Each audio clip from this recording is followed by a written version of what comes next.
I don't think he could do wrong. Truthfully, do not think he could do wrong. Like, so much is going for this movie. We have the reunion of DiCaprio and Tarantino, who worked together on Django Unchained. We have the reunion of DiCaprio and Margot Robbie, who worked together in Wolf of Wall Street. We have DiCaprio's return to film, as the last movie he did was The Revenant over 3 years ago. I think this is the first pairing of Brad Pitt and DiCaprio, I'm pretty sure. We have Luke Perry's final role. And Brad Pitt hasn't worked with Tarantino since Inglourious Bastards either, so it's a huge, giant star-studded cast. Yeah, Margot Robbie's first time working with Tarantino. Al Pacino's first big movie in a while. I know he's got The Irishman coming out soon, which I'm so excited for. I believe that's a Netflix movie. But it is. Other than that, I've always loved James Marsden as an actor ever since he played Cyclops in X-Men. I think he's very charismatic, and I'm glad to see him in a big movie again. I feel like he kind of gets relegated to TV series. He was great in Westworld on HBO, and I'm glad to see him back in a blockbuster movie. Tim Roth, we remember him as Abomination from The Incredible Hulk. Yeah, glad to see him. He's been working with Tarantino since his first film, too. Right, he was in the last one, The Hateful Eight. Am I right in that? Yes, he was, yes. Yeah, so a star-studded cast. Amazing to see this movie coming together, and I'm glad that Sony, I believe, is the one releasing this movie. I'm glad that they gave Tarantino the budget of a blockbuster, because too many times I feel like Tarantino doesn't get the break he deserves with a budget, because we saw his last movie, The Hateful Eight, wrongfully opening up against, I believe it opened up against The Force Awakens, which I think it was a bit of a mistake there, but I feel like a lot of times he doesn't get the budget he deserves, and while this movie might not cost a lot to make, getting all these actors in this movie, especially DiCaprio, Brad Pitt, Margot Robbie has a lot of leverage now in Hollywood as she has quickly become an A-lister. I am glad that Sony releases this picture with an able budget. Yes. With that being said, it's hitting theaters on July 26th. Mike, we're going to have to do a summer movie preview, because this is shaping up to be one of the best summer movie seasons in a long time. I mean, we're gonna over the summer, I think any opening we can make, we're gonna try to make. Yeah, for sure. I mean, we have Avengers Endgame end of April. We have Shazam the beginning of April. This movie, Once Upon a Time in Hollywood, in July. Yeah. We also have Spider-Man Far From Home in July, Toy Story 4 in June. That's so crazy to think about Spider-Man also. I forgot about that. Yeah, we have a star-studded summer movie season, and I couldn't be more excited. Is it Hellboy, too? That could be pretty big. Hellboy, that's opening in May, I believe. I don't think it's going to make that much money. I think a lot of people are going to be poor from, Endgame and Shazam. True. And also, one of the biggest things people forget about is from April 14th to May 19th, every person in America's Sunday is now going to be occupied by Game of Thrones. Oh, true. So for 6 straight weeks, we're not going to see a bunch of box office revenue on Sundays. And I know people are like, well, what's the impact of that? I remember, I believe it was Avengers Age of Ultron opened the same weekend as the Mayweather-Pacquiao fight.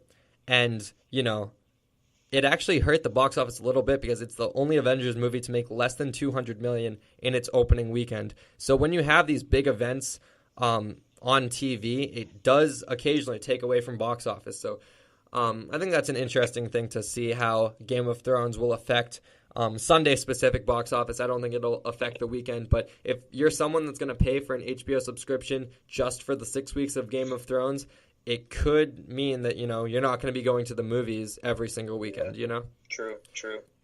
All right, with that being said, Mike, do you have any final thoughts on these 2 posters from Once Upon a Time in Hollywood? As I said before, I'm counting on a trailer by the end of the week. Absolutely. I did see a rumor that it's supposed to be attached with Us, which comes out this weekend.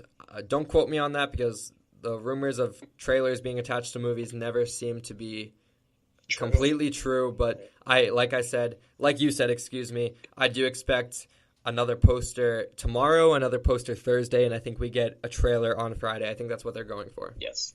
Well, maybe we'll get the official movie poster. Maybe not the trailer. Maybe we'll just get like the official poster. With These my These god. are teaser posters. Yeah. But can you imagine the official movie poster with that A-list cast? Yeah, we'll still it's gonna be an exciting week for Tarantino fans. That's something that deserves to be framed and hung on the wall. That's even if you have no interest in a Tarantino movie, the collection of these actors all on the same poster, it's gonna be amazing. And I think that'll allow for a story itself alongside the trailer, which I agree. I expect it to drop at some point this week, and we'll be sure to cover it on next week's show. And with that being said, that's going to wrap our show, and it is now time to roll credits.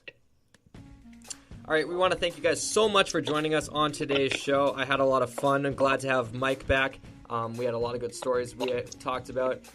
Mike, where can the people find you? You can find me everywhere at Mike Gillis 25. Awesome. You can find me everywhere at Liam Crowley714. And make sure you guys are following the podcast at BlockBreakPod on Twitter. Tweet us your questions or topics you want covered. A lot of times, as I said, we miss some of the indie movie stories. We miss some stories that, don't make the headlining deadline, Hollywood Reporter, Collider, all that. So make sure you catch us with those topics you want covered. Tweet us your questions. As we said, we'd love to do a mailbag segment. We'd love to do a mailbag exclusive episode, so make sure you're following the Twitter and tweeting us all your questions, topics, comments, concerns, all that stuff. Also, be sure to subscribe on iTunes. It helps the show tremendously. Give us a review. Give us 5 stars if you like us. If you don't, give us the feedback that you feel is necessary to make this show better. Download episodes on iTunes and Spreaker.com. And just so you know, we've been saying it for a few weeks, we are going to do a Blu-ray giveaway when we hit 1,000 downloads. We'll be sure to put out a poll on the Twitter with some movie options, asking what movies you guys want to be part of that giveaway. And we are just over 200 downloads away from hitting 1,000, so make sure you're subscribed and downloading the episodes so we can get that. Mike, any final thoughts? I'm happy to be back. Hopefully, Thursday we're gonna have Captain Marvel out. Right? Absolutely, we're gonna look forward to that. Yeah, we'll be recording the Captain Marvel review on Thursday, and that will drop at midnight on Thursday, Friday morning, that kind of stuff. But yeah, very polarizing film. Gonna be one of our best reviews, I feel, because me and Mike have. I've some time to settle on it. Time to settle. I have some things to say. We'll awesome. talk Thursday. Yeah, it's a polarizing movie nonetheless, and it's going to be one of our more entertaining reviews, I feel, because this is a movie that we review a lot of movies for fun. This is a movie that I feel needs to have an in-depth review, because we get a lot of trolls out there saying, they hate the movie without giving able reason, even if they saw it, if they didn't. But yeah, it's going to be a great review. That's going to drop on Friday, so be on the lookout for that. Other than that, this weekend, go see Us. Go see Jordan Peele's Us. And as I always said, if you haven't seen Captain Marvel and you want to bash it or praise it, make sure you see it first. So go see Captain Marvel. Support the MCU. We're looking like we're going to get Ant-Man and